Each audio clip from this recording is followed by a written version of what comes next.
लोग बोलते हैं, हमारे मंजलिस के मुखालिफिन बोलते हैं कि असदुद्दीन ओवैसी की पार्टी के 2 MP है लोकसभा में।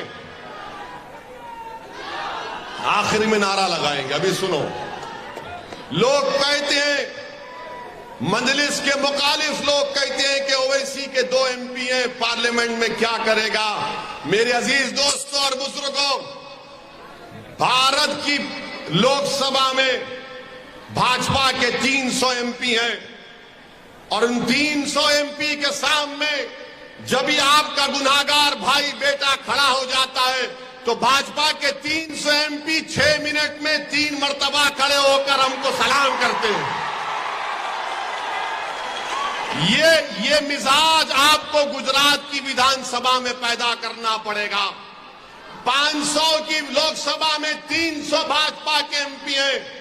6 मिनट की तकरीर हमको वक्त मिलता है। 6 मिनट में हम मोदी अमित शाह के सामने मजलूमों की इंसाफ की बात करते हैं, अपने हक की बात करते हैं, सच्चाई को बयान करते हैं। ये कब होगा?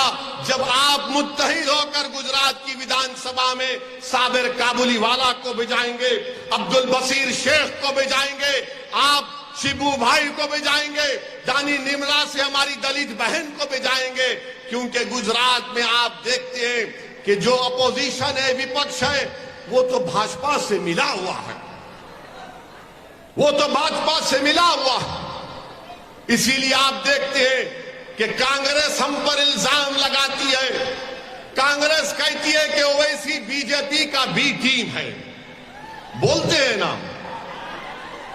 अब एक छोटा रिचार्ज दिल्ली से आया है, वो भी वही कह रहा है। और भाजपा के लोग ये कहते हैं कि ओवैसी एंटी नेशनल है। हम ये बोलना चाह रहे हैं, मैं तो साबिर भाई को कहा हूं कि अहमदाबाद के रिवर फ्रंट पर मोदी जी को, राहुल को, केजरीवाल को बिठाकर साबिर भाई के हाथ से बनी हुई चाय उनको देंगे, ताकि ये तीनों बैठकर फैसला कर लें कि ओवैसी क्या है तुम्हारे लिए। बताइए आप, मैं इलेक्शन लड़ता हूं तो हम पर इल्जाम लगा दिया जाता है ये वोट काट रहा है। अरे वोट मैं नहीं काट रहा हूं, तुम मोदी से मिले हुए हो, तुम भाजपा से मिले हुए हो, तुम दिलो जान से मिले हुए हो। इसलिए 27 साल से भाजपा गुजरात में सरकार बना रही है। अब मैं आपसे एक सवाल करूं, अगर आपसे पूछूं कि क्या आपने भाजपा को वोट दिया? जिसने वोट नहीं दिया हाथ उठाओ। जिसने भाजपा को वोट कभी नहीं दिया हाथ उठाओ। ऊपर भी उठाओ, वहां भी उठाओ। फिर भाजपा कैसे जीती? भाजपा कैसे जीती बताओ? क्या मैं आपके कान में आकर आयतल कुर्सी पढ़ के फूंक कर बोला कि उसको वोट दो? यही बात जब मैं कहता हूं तो कांग्रेस और छोटा रिचार्ज को पेट में और सर में दर्द शुरू हो जाता है।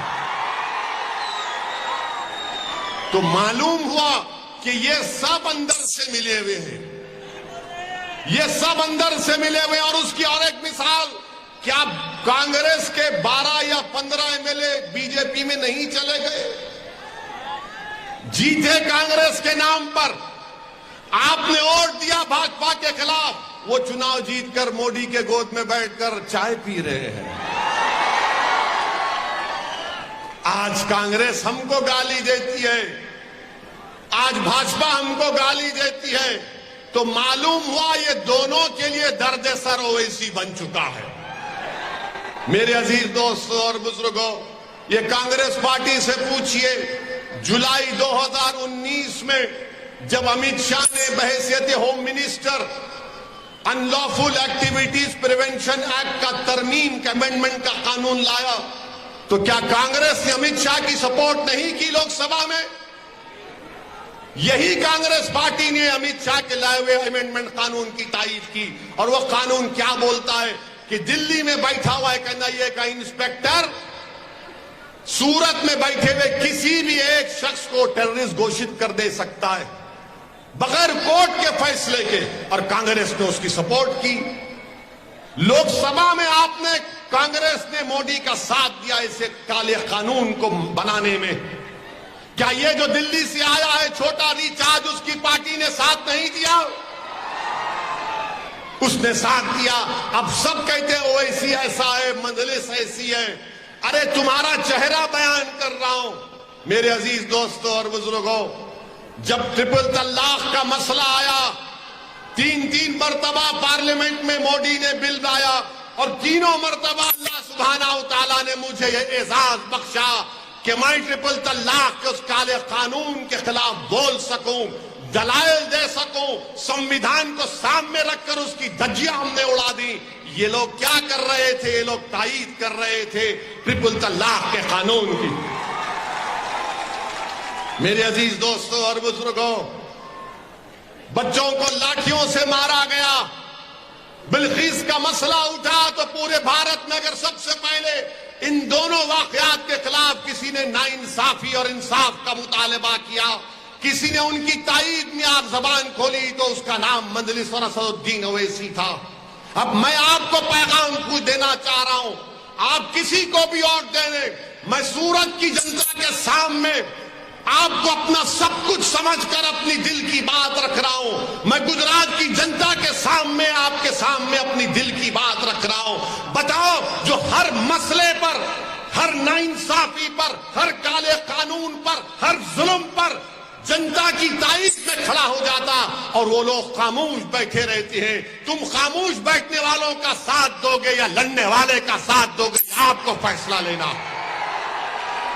इख्तियार आपका है, आप किसी को वोट दें, मगर याद रखो, अगर आप खामोश बैठने वालों को वोट देंगे तो याद रखो वो हमेशा के लिए आपको खामोश कर देना चाहते हैं। और मैं और अल्लाह कभी हम इंशाअल्लाह ऐसा होने नहीं देंगे।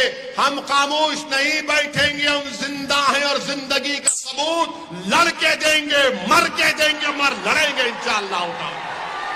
मेरे अजीज दोस्तों और बुजुर्गों, इसीलिए हम आपसे अपील कर रहे हैं कि गुजरात के इस असेंबली इंतखाबात में भाजपा के पास अब कुछ भी नहीं है दिखाने को।